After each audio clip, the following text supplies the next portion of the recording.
Sage Morland never imagined that the people who raised her, Vera, Odessa, and Blaine, would one day become the very ones orchestrating her downfall. What began as a quiet family feud over holiday traditions spiraled into a calculated campaign of financial exploitation, emotional manipulation, and betrayal. So deep it forced Sage to choose between blood and survival. Sage Brandt had never fit in with her family, and she knew it from a young age. While her siblings thrived on drama and manipulation, she preferred peace and order. She was the quiet one in a house filled with noise, the child who studied in silence while her brother Blaine threw tantrums over video games, the teenager who got a part-time job while her sister Odessa racked up online shopping bills on their mother's credit card. Her parents, Vera and Elton Brandt, divorced when she was just 9 years old, and from that point on, the family's dysfunction deepened. Vera kept the kids and raised them with a mix of passive aggression and guilt trips, while Elton moved 2 states away and started a new family. That left Sage to grow up in the shadow of resentment and favoritism, often blamed for things she didn't do and punished for simply being different. Over time, Sage realized that the only way she could gain any sort of control was through financial independence. She buried herself in books, got a scholarship, and became a certified accountant by the time she was 23. She opened her own firm, worked long hours, and began to build the kind of life she had always wanted. Quiet, structured, and safe. But with that success came an invisible leash. Her family, especially her mother and siblings, treated her less like a person and more like a resource. It started small, Odessa asked, for help with rent. Blaine needing money for urgent car repairs. Calder claiming he was short on school supplies. Sage, who still held on to a sense of duty and hope for family unity, always helped. The requests grew bolder over the years. Her mother expected her to pay for her medication, then her rent. Blaine needed help getting out of debt after a makeup venture that never existed. Calder enrolled in a technical college and expected Sage to cover the tuition. Without ever asking her directly, despite their behavior, Sage remained loyal. Every December she paid for the family's Christmas, decorations, catered meals, personalized gifts, travel costs. She handled it all. She wired funds for plane tickets, hired decorators, and even ordered matching pajamas for the annual family photo. No one ever thanked her. They simply sent their lists, forwarded invoices, and complained when something arrived late. Last year, when a custom necklace Sage ordered for her mother was delayed due to shipping issues, Vera refused to speak to her for a week. Still, Sage convinced herself that the holidays were about love, and maybe, just maybe, her efforts would one day bring the family closer. That illusion shattered a week before Christmas when Sage received a group message in the family chat. It wasn't a conversation or a request. It was a statement. "Sage, we've decided it's best if you don't come to Christmas this year. It's been uncomfortable having you around. You're too controlling and make everyone tense." Sage stared at her screen for a long time, reading it over and over. She scrolled up to see if she had missed something, some argument, some outburst. But she hadn't spoken in the group chat for weeks. There was no warning, no reason, just exclusion. Before she could even react, the next messages rolled in. Odessa posted a picture of the gifts she wanted with prices attached. Calder dropped his monthly utility bills and asked if Sage could cover them as usual. Blaine texted a pay app link requesting $400.00 for holiday travel expenses. They had banned her, but still expected her to fund the celebration. Something inside her shifted. For the first time in her adult life, she felt not just unappreciated, but used. She wasn't family to them. She was an ATM machine with a blood connection. Sage didn't respond. She didn't argue or ask why. Instead, she closed her phone and sat in silence, wondering how many years she had given herself to people who never once saw her as more than a bank account. Sage spent the next few days in silence, turning her phone face down every time a new notification buzzed. Messages kept pouring in from her family, some bold, some passive-aggressive. Odessa sent her a link to an online wish list titled "What I Deserve This Year," complete with luxury items Sage knew she couldn't afford even if she wanted to. Blaine followed up with multiple reminders about his travel money, acting as if nothing had happened. Calder's utility bills came in like clockwork, with a short note, "Thanks, sis, you're a lifesaver." Not one of them mentioned the group message that uninvited her from the holiday. No apologies, no explanations, just assumption. An assumption that she would continue paying no matter how they treated her. Instead of responding, Sage poured herself into her work. She spent longer hours at the office, reviewing client portfolios and preparing end-of-year reports. Still, something gnawed at her. On her lunch breaks, she found herself looking through her bank statements from the last 5 years. Line after line told a story more honest than her family ever had. Thousands of dollars in rent payments to her mother. Countless transfers to Odessa labeled as emergency or loan. Several high-value withdrawals around the time Blaine claimed he had been mugged. Even Calder, the quietest of her siblings, had taken nearly $10,000, 0 cents under the pretense of educational expenses, only to drop out halfway through the program. As Sage scrolled further, patterns emerged. The amounts increased during holidays and birthdays. None of the money had ever been paid back. Not once had she received a thank you card, a token gift, or even a genuine acknowledgement, just expectation. It dawned on her that she hadn't been generous. She had been groomed, conditioned to feel guilty if she said no, manipulated into believing that financial support equaled love. But now that she had drawn a line, they didn't try to win her back. They simply demanded more. Still, Sage held her silence. She wanted to believe this would pass, that maybe her absence from Christmas would make them reflect. But then something strange happened. A man she didn't recognize appeared at her office front desk. He handed the receptionist a sealed envelope and left before she could ask any questions. Inside was a handwritten note from Calder's college friend, someone she had only met once at a dinner years ago. The letter was dramatic, filled with emotional language, describing how Calder was struggling and desperately needed help to keep the lights on. Tucked inside was a request for a $2,500 0 cents check. Sage felt a chill run through her. They were enlisting outsiders now, people she barely knew. It wasn't just dependence anymore, it was strategy. Her boundaries weren't just inconvenient, they were a threat. That evening when she returned home, she checked her mailbox and found another envelope. This one didn't have a return address. She opened it cautiously and found a single printed photo, one she hadn't seen in years. It was of her, maybe 7 years old, sitting on a blanket during a family picnic. She remembered the day clearly.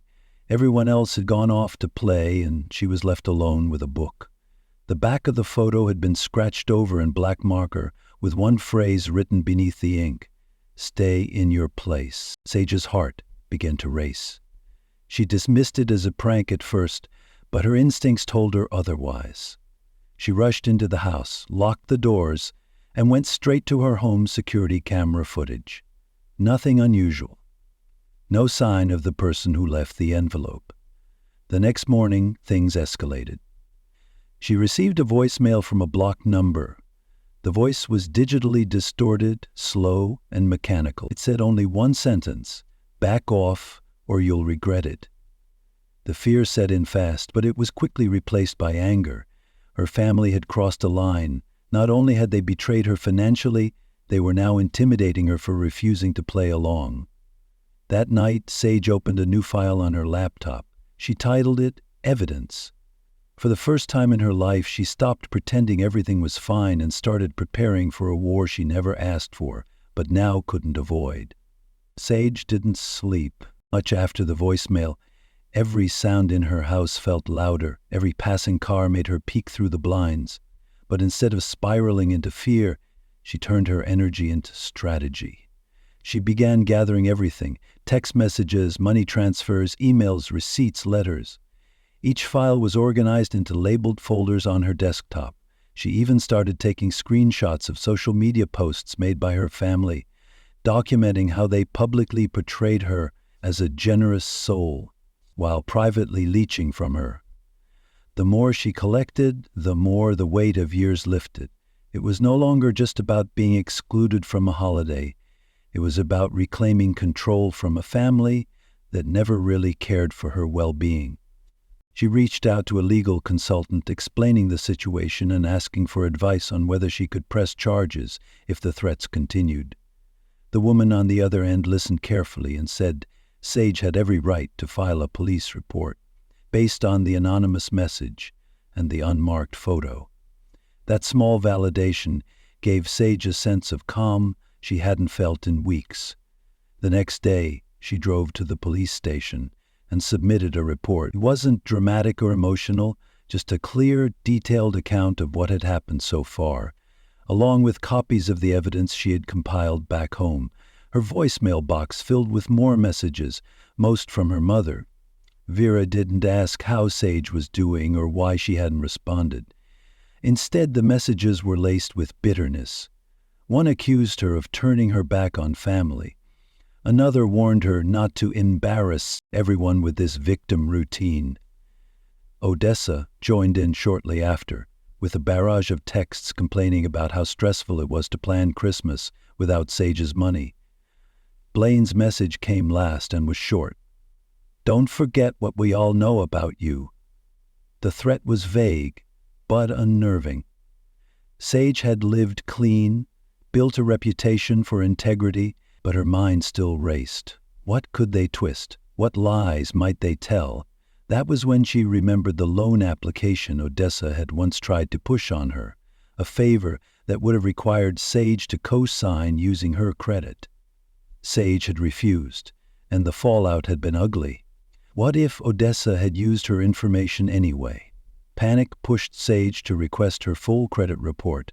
When it arrived, her fears were partly confirmed. There was a closed account under her name, one she had never opened. It was small, under $2,000.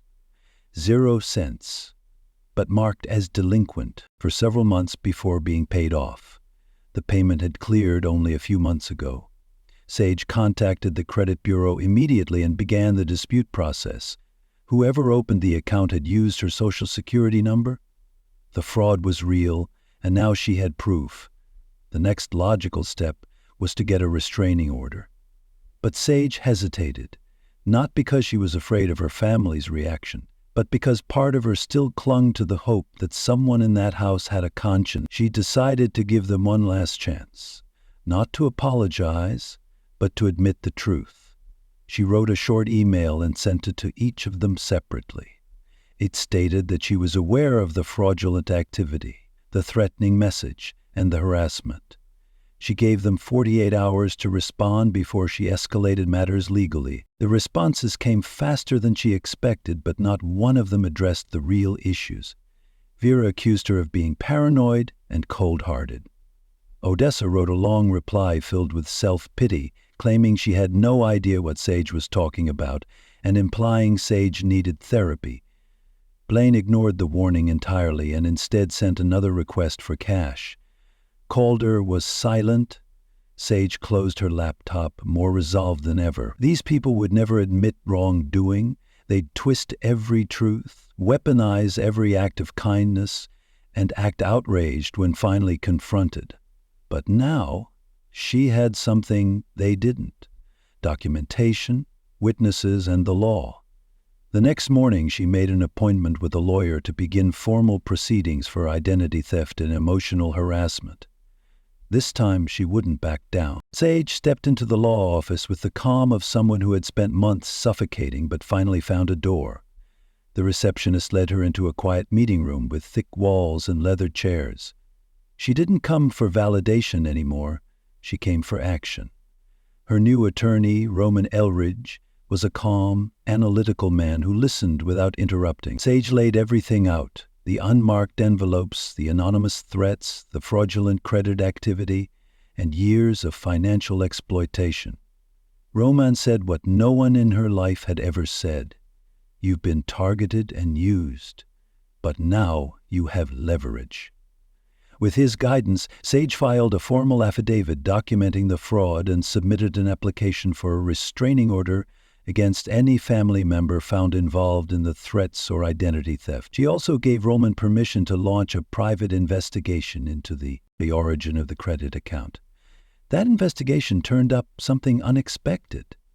The mailing address used for the fraudulent account was not Odessa's house as Sage had assumed. It was a P.O. box, registered to Blaine.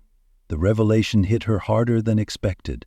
For all Blaine's manipulations and entitlement, she didn't think he'd cross into outright crime. Sage remembered how he used to call her his favorite sister, how he would make jokes about surviving the madness together. That illusion shattered in a second. Roman explained the next steps. They would send a formal cease and desist letter to Blaine and notify the authorities about his involvement. It would likely trigger an investigation of its own, especially now that there was documented financial fraud. The restraining order process took time, but within days, Sage began to feel a shift in the atmosphere. The messages from her family stopped suddenly. Their social media accounts went silent. It wasn't peace, it was the calm before a legal storm, and they were retreating to regroup. Roman warned Sage to stay alert, and she did. Her house security was upgraded, cameras at every entrance, motion sensors installed in the yard. Her phone had new encryption software, and her bank accounts were locked under two-factor verification.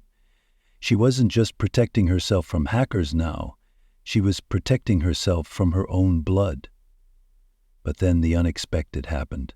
A certified letter arrived at her door one morning with her brother Calder's name in the return address. Unlike the others, Calder hadn't said a word since the fallout. Inside the envelope was a folded note and an old USB drive. The note was short, written in Calder's tight, anxious handwriting.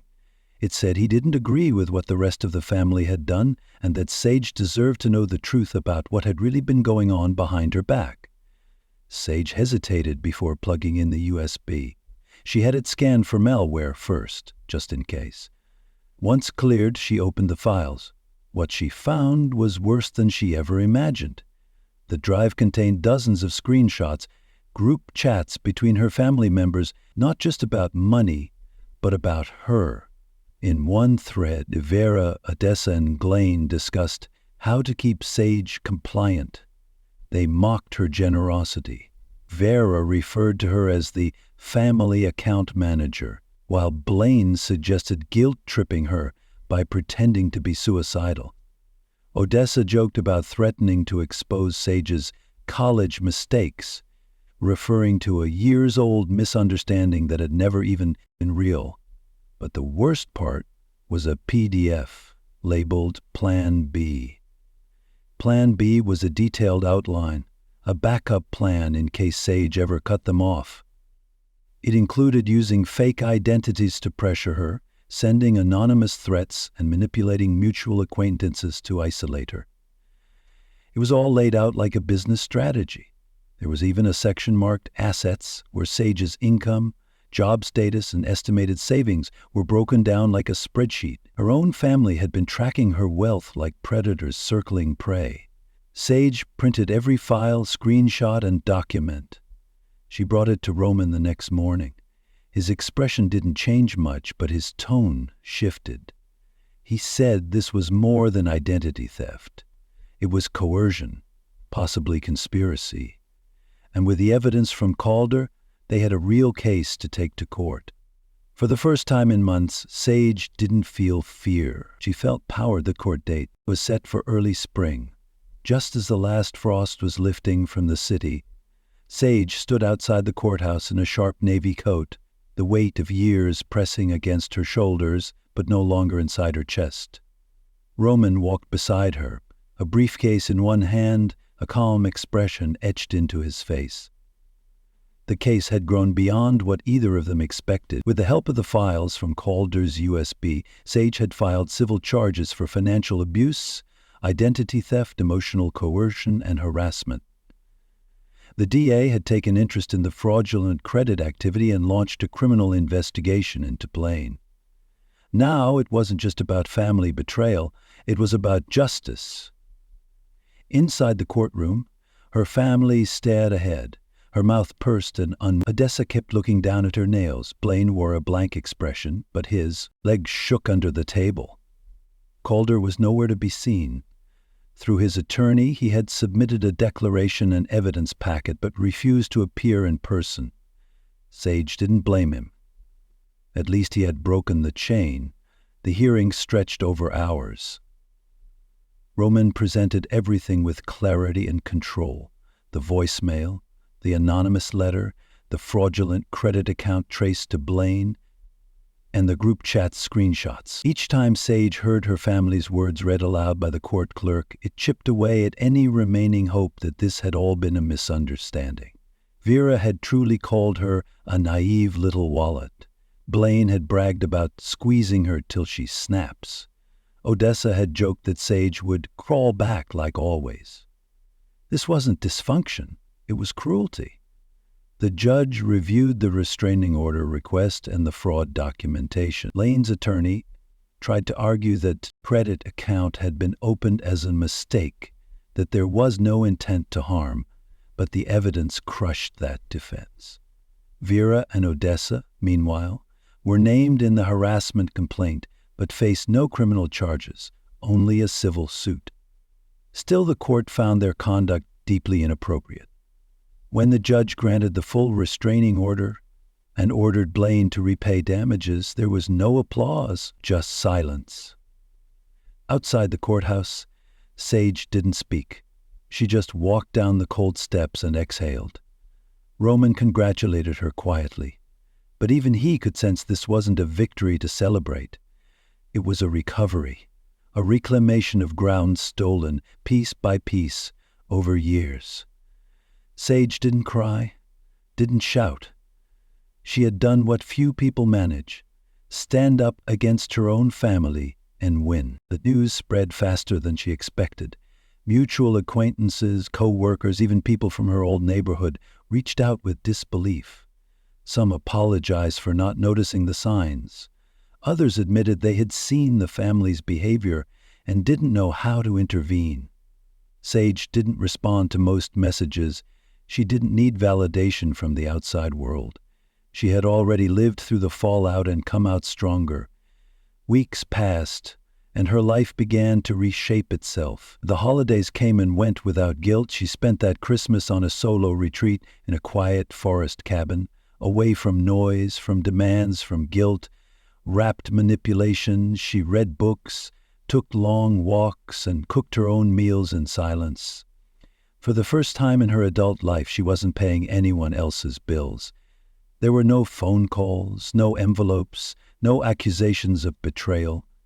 Just peace. One morning, Calder emailed her. It was short. He said he had moved to another state, was starting over, and wanted to thank her, not for protecting him, but for escaping first. His words carried no expectation of reconciliation, just honesty. Sage replied with a single line, "Take care of yourself." It was enough. Months later, Sage gave a confidential interview to a support network for victims of family financial abuse. Her story helped launch a new resource group, one that educated others on recognizing manipulation masked as obligation. She never used her full name. She didn't want fame, she wanted freedom. Her family had banned her from Christmas for not giving them money. But when they tried to tear her apart, they gave her something else. Clarity. And that clarity saved her life.